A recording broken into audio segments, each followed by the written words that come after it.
Bonjour à vous, ODH Note, auditrices et auditeurs, ou simples curieux et curieuses qui découvrent pour la première fois une vidéo d'ODH TV.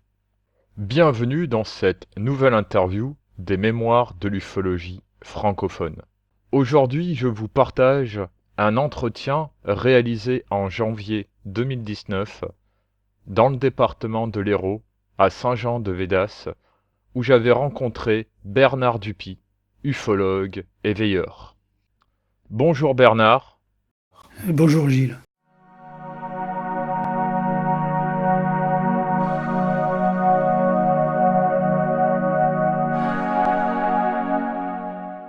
Première question.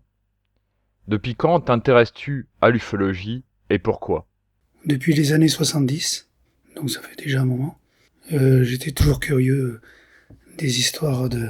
Enfin, 69, il y a eu le premier homme sur la Lune, donc à partir de ce moment-là, l'espace m'avait toujours intéressé. Et quand je suis arrivé à Montpellier, après j'ai développé cet intérêt. Donc ça a été l'espace avant l'ufologie? Oui. Donc t'es plus astram qu'ufologue? Si tu veux, oui. Ou les deux? Les deux. Mais pourquoi t'es-tu intéressé à l'ufologie? Parce que j'ai commencé à lire quelques bouquins et ça m'a intrigué. D'accord. Et as-tu déjà observé quelque chose d'insolite dans le ciel?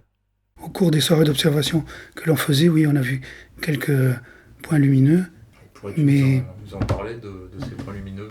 C'est difficile à expliquer comme ça. Là. C'est des points lumineux qui nous semblaient intrigants à l'époque. On n'avait pas les moyens de maintenant pour savoir s'il y avait des avions à cet endroit-là. Donc, on a gardé la question toujours ouverte. Et il n'y a pas eu d'autres observations à part ces points lumineux? Non. Mais ils étaient hauts dans le ciel ou oui. C'était dans les alentours du Pic Saint-Loup. Est-ce que tu as observé autre chose? Pas forcément phénomène ufologique, mais phénomène connexe ou autre? Non, après j'ai observé beaucoup de témoins. Oui, c'est aussi des observations particulières des fois, effectivement. Des fois, oui.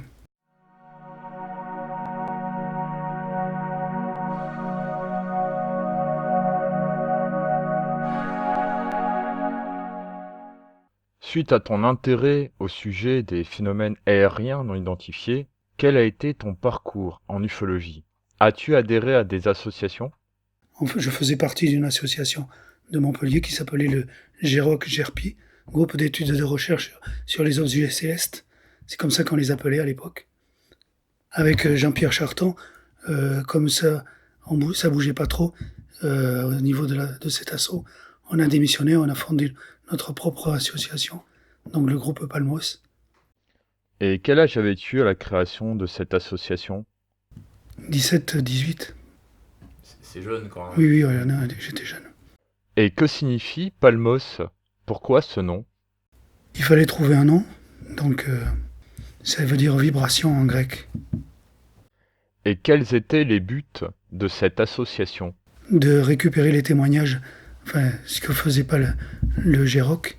Le GEROC était un groupe qui était présidé par Christian Sers, un hypnotiseur. Au sein de Palmos, avez-vous récolté de nombreuses observations dans le Gard et dans l'Hérault? Hérault et Gard. On a été, à l'origine, on a réceptionné le témoignage du cas de Rose C. à Bouillard. Pourrais-tu nous parler de cette affaire, puisqu'il me semble qu'un livre avait été publié? Oui, mais c'est Véronica qui enquêté? l'avait fait, oui, avec Guiran. Concernant cette affaire, aurais-tu un avis? Oui, bien sûr. Pourrais-tu nous en faire part? Donc moi je l'ai côtoyée pendant quelques années et je pense qu'elle a vécu quelque chose, mais une fois qu'il a été récupéré par Véronica et Guiran, a été pollué parce que il y a Jimmy Gueux qui est tombé dessus aussi. Donc il y a eu un avec oui, y compris Tarad aussi.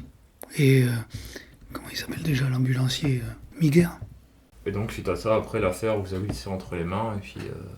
Mais on a toutes les lettres originales du début où elle a commencé à raconter son histoire, quoi. Ce qui est intéressant. Et après, elle recevait des espèces de messages, donc Elle ne comprenait pas le sens. Le Jimmy Guy lui a suggéré tout un tas d'explications qu'après elle a ressorti, quoi. Pourrais-tu nous parler des autres affaires qu'a reçu le groupe Palmos? Dans les ROA Assas, le cas, ce qu'on appelle nous le KGB, les initiales du... Avec, Oui, oui, c'est les initiales du témoin. Avec paralysie et, action physique sur le témoin et sur le chien qui accompagnait le témoin. Non, mais il y a eu un atterrissage ou c'était juste... Oui, il y a eu un atterrissage. Et l'objet observé était comment? Ovale. Et combien de temps a duré cette enquête? C'est une enquête à répétition, parce qu'on l'a revue souvent et nous on l'a suivi pendant, 5 ans ou un truc comme ça. Mais après c'est Bruno Bousquet de OVNI Languedoc qui l'a surtout suivi. Et qui est devenu l'affaire D. Voilà. Et à part le cas GB ou cas Assas et l'affaire Rose C, avez-vous reçu d'autres observations au sein du groupe Palmos? Oui, il y a eu des périodes où il y en avait beaucoup. C'est les grandes vagues d'après les années 70. Et comment expliques-tu qu'à un moment donné, il y a eu un grand nombre d'observations signalées et que d'un coup c'est retombé aussi vite que c'était arrivé? Tout dépend de l'intérêt médiatique après. Il y a eu beaucoup d'articles sur le Midi Libre faits par Francis Attard qui s'intéressait à la question. Donc automatiquement, ça permettait de récupérer des témoignages à chaque fois, quoi. Il y a eu l'histoire de Fabrègues aussi. Pourrais-tu nous en parler? Au-dessus de Fabrègues, il y a une chapelle à côté de laquelle des jeunes témoins ont vu un objet qui avait atterri. C'est l'endroit d'ailleurs où on fait les soirées d'observation. À l'époque, il y avait eu une enquête par le correspondant Lumière dans la nuit, qui n'était pas moi à l'époque, qui était un gars de l'Ifremer ici, à 7. Soi-disant, il avait fait des prélèvements, mais quand tu vois le terrain, tu te demandes comment il a fait. Après, il n'y a rien qui a poussé dans ces prélèvements. Et c'est normal, c'était du goudron. Donc, et c'était l'époque où ils construisaient l'autoroute. Donc on a présumé, mais on n'a jamais pu savoir le fin fond des choses, qu'il y avait eu un hélico qui avait stationné là-bas en haut et qu'ils étaient tombés dessus. Comme il y a eu des histoires, c'est l'époque où il y a eu les histoires du taureau qui s'était jeté dans le Vistre, du côté du Gard, avec des lumières qui avaient été aperçues. Il semblerait que cette histoire soit un peu tombée dans l'oubli. Pourrais-tu nous en parler? Ils ont retrouvé un troupeau qui s'était jeté entièrement dans une rivière qui s'appelle le Vistre, là, après Émargues. Et c'était l'époque où les gens avaient signalé beaucoup d'objets lumineux. Donc ils avaient imputé ça Francis Attard avait imputé ça aux ovnis. Encore un rapprochement peut-être trop rapide. Oui, mais bon, à l'époque, c'était de bonne facture, quoi. Enfin, ça faisait bien monter les tirages du Midi Libre, donc il a continué dans cette direction.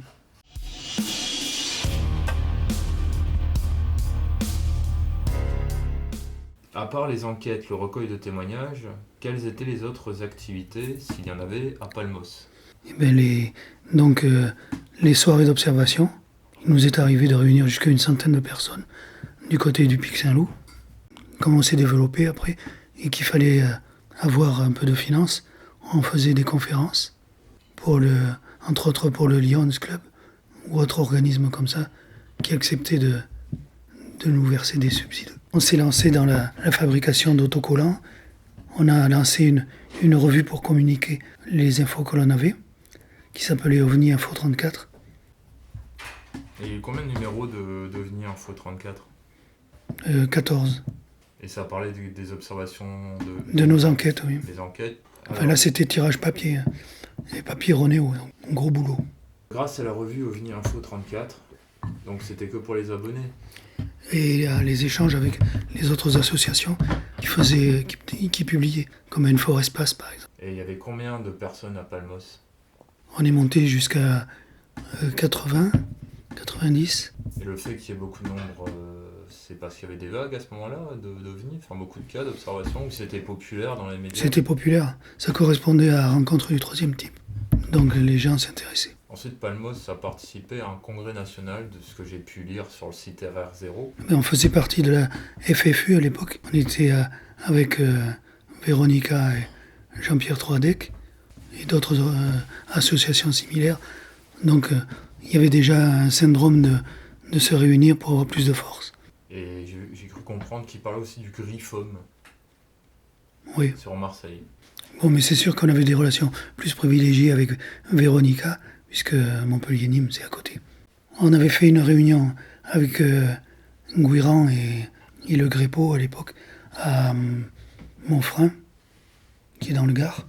On était en relation aussi avec l'association des amis de Marc Thirouin. Mais le fait qu'il y ait eu des rassemblements à cette époque-là entre les associations et que d'un coup, hop, ça a implosé, tu l'expliques comment? Mais certains avaient des ambitions démesurées et il y avait beaucoup de luttes de pouvoir. Oui, ça n'a pas changé. Quand tu étais correspondant à Lumière dans la nuit, c'était l'époque où tu étais à Palmos? Mais j'étais aussi à Palmos. Mais à Palmos, j'étais aussi en même temps correspondant de l'APRO, l'association américaine. Parce qu'à Montpellier, il y avait Richard Niemzow qui faisait ses études de médecine et qui était représentant de l'APRO. Quel bilan retiens-tu de Palmos?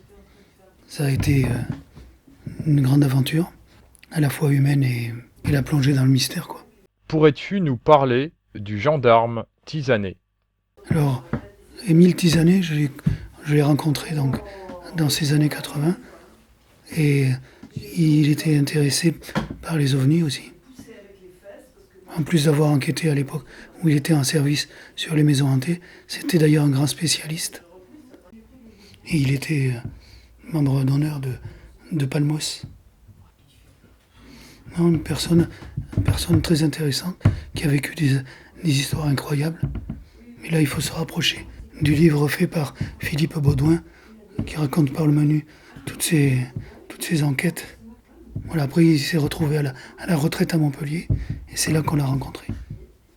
Pour rester dans le domaine du paranormal, j'ai cru comprendre que tu t'étais intéressé à une bien étrange histoire du côté de Palavas-les-Flots, l'affaire de l'autostoppeuse fantôme, qui d'ailleurs avait fait l'objet d'une séquence ou d'une rubrique dans les émissions Mystères. Pourrais-tu nous en parler? Oui, c'est l'affaire de la Dame Blanche de Palavas. Donc, qui a surtout été enquêté par un journaliste du Midi Libre et relaté en tant que fait journalistique. Donc, rien à voir avec les ovnis. Plus un peu avec le paranormal, mais on n'a jamais pu faire d'enquête approfondie dessus. D'ailleurs, il y a eu 2 publications dans la revue LDLN ou Lumière dans la nuit, numéro 209 en 1981 et le numéro 213-214 en mars-avril 1982. Non, ça fait partie des contre-enquêtes que j'aurais bien aimé mener, mais malheureusement, ça ne me sera pas permis. C'est dommage. Ouais. Moi, je connais, j'avais un de mes clients qui connaissait les témoins, mais il ne voulait plus parler. Parce qu'après, quand il y a des affaires comme ça, tu as tous les journalistes de Paris qui descendent et qui essaient de faire des scoops. Mais comment se fait-il que les associations dites ufologiques reçoivent des cas fantomatiques ou de type paranormal? Parce qu'en général, les gens qui sont dans nos associations ont l'esprit un peu plus curieux et ouvert que la moyenne des gens. Donc.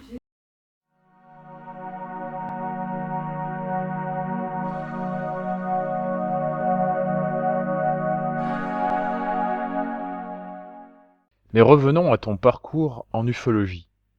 Entre l'association Palmos et l'association OVNI Languedoc, qu'est-ce que tu as fait? Après les années 80, j'ai décroché de Palmos et je me suis rapproché d'OVNI Languedoc dans les années 2000. Quoi. Mais pourquoi t'es-tu déconnecté de l'ufologie? Un peu le ras-le-bol, l'absence de cas probants. Selon ton expérience, est-ce que le fait de déconnecter de l'ufologie est monnaie courante chez les enquêteurs et les veilleurs? Je pense, oui. On passe tous par là. Et puis le monde ufologique n'est pas tendre. Oui, mais c'est comme au travail, il y a un burn-out. Alors ensuite, tu es rentré dans l'association OVNI Languedoc. Déjà, j'aimerais bien savoir pourquoi et que faisais-tu au sein de l'assaut? Quand j'ai repris contact, euh, ils avaient un peu les mêmes valeurs qu'on avait à Palmos. Donc je me suis rapproché d'eux. Après, je suis devenu le trésorier. Et puis on faisait des enquêtes. Enfin, c'était vraiment le renouveau, quoi. Et quelle enquête t'a le plus marqué au sein de Languedoc? Une qu'on a fait avec Vincent, c'était du côté de Palavas, mais enfin, et puis il y a les lanternes du mariage au château de Flaugergue, à côté du Zénith de Montpellier, où on avait trouvé l'explication assez, assez facilement. Mais au sein de Languedoc, tu réalisais aussi des veillées de surveillance du ciel. Tu étais d'ailleurs responsable du cercle suricate du département de l'Hérault. Voilà, j'avais initié, en connaissant le système par Palmos, j'avais initié les veillées d'observation et on s'était rapproché des groupes suricates. Voilà, donc ça, c'est un truc que j'aimais bien. Et combien de veillées de type cercle suricate as-tu réalisé? Je dirais une dizaine par an. Ce type de veillée, ou même les opérations suricates, est-ce que cela manque à l'heure actuelle en ufologie? Ben, oui, mais on a tendance à passer sur l'automatisation. Mais restons quelque temps encore dans le domaine des veillées ufologiques. Lorsque tu étais donc à Palmos, est-ce que les veillées que tu réalisais au sein de l'association étaient dans le cadre des CVLDLN, c'est-à-dire des cercles de veilleurs lumière dans la nuit? Oui, il y avait une organisation, mais c'était plus informel. Est-ce que tu aurais des anecdotes de veillée? Dans les outils qui étaient disponibles à l'époque, la communication se faisait par civil, il n'y avait pas le téléphone portable. Et on avait un copain de l'association qui était militaire et qui nous amenait le mât de 15 mètres à monter, etc. pour faire les communications. Entre autres avec Véronica, dont parlait Thierry tout à l'heure à la conférence. Et ça nous permettait de suivre les points lumineux qui étaient observés par les témoins présents, etc. Et que retiens-tu de ces opérations suricates ou veillées de surveillance du ciel? Non, il y avait un système complet que je regrette, qui était très bien, enfin, pour faire le transfert d'informations, ce que permet la technique maintenant. Bon, sachant qu'à l'époque, les communications se faisaient surtout par radio CB, donc c'était pas génial, quoi. Oui, c'est vrai qu'avec Suricate, au début c'était par SMS, et ensuite avec l'application. Voilà. Enfin, Internet et les portables, ça a tout changé. Ça m'a fait découvrir les systèmes de surveillance automatique du ciel. D'ailleurs, tu as logiquement quelque chose sur ton toit. Oui, oui, j'ai une caméra Allcam Sky, de façon à essayer de piéger tous les phénomènes lumineux qui peuvent traverser le ciel. Et je pensais que l'avenir serait là-dedans. Les stations automatiques. Oui, c'est vrai qu'il y a de nombreuses actions quant aux caméras automatiques de surveillance du ciel, comme la valise Suricate, il fut un temps, le réseau Fripon avec les caméras All Sky, mais également les caméras munies de bonnettes à réseau de diffraction du Phoscience. Tiens, en parlant de bonnettes, est-ce que tu en utilises? J'en ai un, mais je l'ai très peu utilisé. C'était celui du GEPAN à l'époque. Puisque j'avais été à la première réunion du GEPAN en 77. Avec Palmos? Ouais. En parlant du premier GEPAN, as-tu gardé un souvenir positif? Moi, oui. J'étais partisan de collaborer avec les organismes officiels, donc. Aurais-tu des conseils pour les futurs veilleurs? Dans les veillées actuelles, on a maintenant des équipements avec des smartphones, des petits programmes qui nous permettent quand même de savoir un peu ce qui se passe dans le ciel et qui aident à la compréhension de beaucoup de phénomènes. Donc il faut que les gens qui participent s'initient et essayer de comprendre mieux tous les phénomènes atmosphériques. Qu'utilises-tu en outil de vérification? Par exemple, vous voyez quelque chose dans le ciel, quand tu rentres chez toi, qu'est-ce que tu... Déjà, à la base des programmes dont l'ISS Detector, tout ce qui est fly radar pour savoir s'il y a des avions qui passent, plus tous les programmes qui existent maintenant d'astronomie ou en réalité virtuelle qui te permettent de positionner, même si tu n'as pas toutes les connaissances astronomiques, les différents éléments dans le ciel, quoi.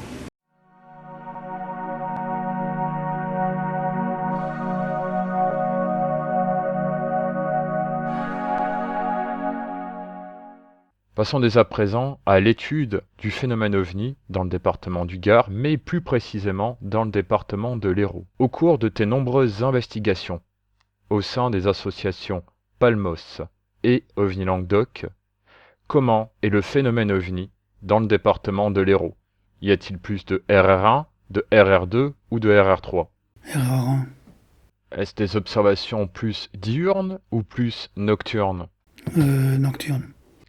Et pour l'heure? Je dirais 23 heures. Et par rapport aux conditions atmosphériques, as-tu relevé un taux d'humidité particulier?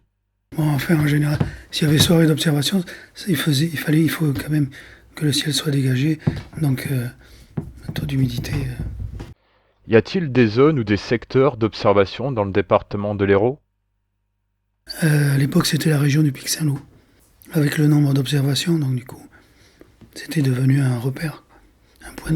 Le Pic Saint-Loup est un point de repère très connu des Montpelliérains. Et enfin, c'était, oui, sur 20 km. Oui, mais c'était un rayon, oui. C'était un rayon de 20 km. Aurais-tu autre chose à rajouter quant aux observations de phénomènes aériens non identifiés dans le département de l'Hérault? On ne les connaît pas toutes, mais celles qu'on a enquêtées, quoi, elles sont quand même bizarres. Il y a quelque chose.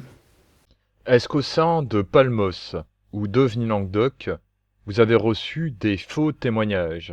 Car il y a des personnes ou d'autres groupes qui ont tendance à tester les autres associations. Absolument. Ça, c'est au niveau de Palmos. Il y a un gars qui était à Saint-Étienne qui s'appelle Patrick Berlier, qui avait essayé de nous piéger. Mais bon, ils étaient embrouillés. Après, on a réussi à le coincer. S'il nous avait envoyé des lettres en nous disant qu'il allait se passer quelque chose du côté de l'abbaye de Valmagne. Et bon, Jean-Pierre 3D qui était descendu nous filer la main. Et puis finalement, évidemment, il n'y a rien eu. Mais on a reconnu ses écritures. Et bizarrement, il était dans un camping pas trop loin. Et en plus, comme tout bon criminel, il est passé sur les lieux de son crime pour voir. Enfin, en réalité, il était soi-disant aussi destinataire des courriers. Mais donc, il venait voir ce qui se passait. Mais en réalité, c'était pour voir si son système avait marché. Bon, dommage pour lui. Enfin, tant mieux pour nous. Comme on est des gens, j'estime, assez sérieux. Donc, son piège n'a pas marché. Mais à l'époque, il y en avait souvent des pièges comme ça? Non. C'était plus des erreurs de témoignage. Quand tu parles d'erreurs de témoignage, parles-tu des méprises? Méprise, oui.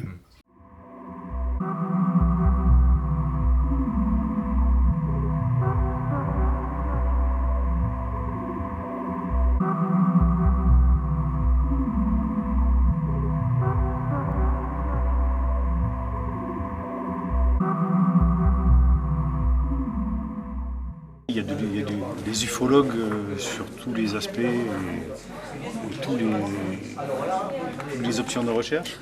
Nous, on est peut-être plus de terrain. Nous, ce qu'on fait, c'est un mélange aussi. On est d'abord sur le terrain. Le contact du public à travers les ruelles. Les ruelles, c'est les rencontres ufologiques d'OVNI Languedoc.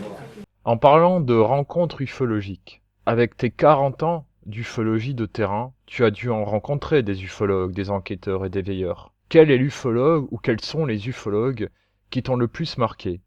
Disons que j'ai eu l'occasion de rencontrer la plupart des gens qui ont quand même eu beaucoup d'activités dans le domaine ufologique, comme Monsieur Lagarde, Raymond Vélite. Je connais bien Jean-Pierre 3D aussi. En parlant de Raymond Vélite, ancien directeur de la revue LDLN ou Lumière dans la nuit, j'ai cru comprendre au cours d'une journée ufologique d'OVNI Languedoc que tu avais une anecdote. C'est des histoires de plombiers. Ah, c'était l'époque du Watergate.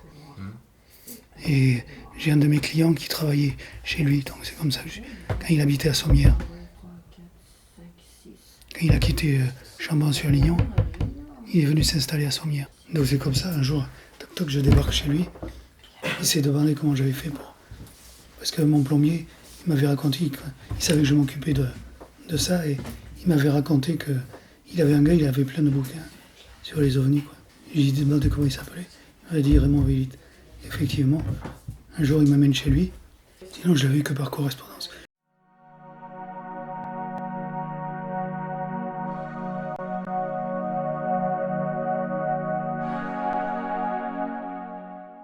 Après avoir partagé aux ODH Notes, auditrices et auditeurs, ton parcours en ufologie, sur le pourquoi du comment tu t'es intéressé aux ovnis, je vais te poser à présent d'autres questions, plus générales. Quelle est ton opinion au sujet du phénomène ovni? Déjà, il s'agit d'un phénomène, non pas une croyance, ce qui a été facilement expliqué souvent après les années 70, qu'on nous ressort d'ailleurs de temps en temps dans les émissions de TV documentaires, les extraterrestres. Moi, j'ai toujours été intéressé par la matérialité du phénomène. L'ovni tol et boulon, mais pas d'origine extraterrestre. D'origine quoi, alors? Ah, la grande question. Comment vois-tu l'ufologie actuelle en France? Enfin, qu'est-ce que tu en penses? Oui, elle aura du mal à survivre au manque d'observations réellement intéressantes. Et ce que l'on fera, ce qui se fera au niveau des rassemblements, à mon avis, n'ira pas jusqu'au bout. De gens intéressés, donc. Que penses-tu de l'association SO, Sauvegarde et Conservation des études et archives ufologiques? Le saut, lui, il est neutre. C'est bien. C'est ce qu'on demande. Oui, c'est sûr que les archives, toutes ces enquêtes, toutes les lettres, les premières lettres des témoins, c'est des choses importantes. Et il faut trouver un système pour les pérenniser. Alors Bernard, quel conseil aurais-tu à transmettre, à partager, à donner aux futurs enquêteurs et veilleurs? Le premier message, c'est de ne pas sombrer dans la croyance à tout prix et d'avoir l'esprit ouvert et critique. Surtout se méfier d'Internet, parce qu'on voit de tout et de n'importe quoi. Eh bien, je te remercie Bernard d'avoir répondu à toutes ces questions. J'espère Oui, pas avoir fait comme un archéologue de l'ufologie, être allé trop loin. non, c'est bon. Et puis je te souhaite une bonne fin d'après-midi et puis à bientôt. Merci Gilles, j'espère. Suite au prochain épisode.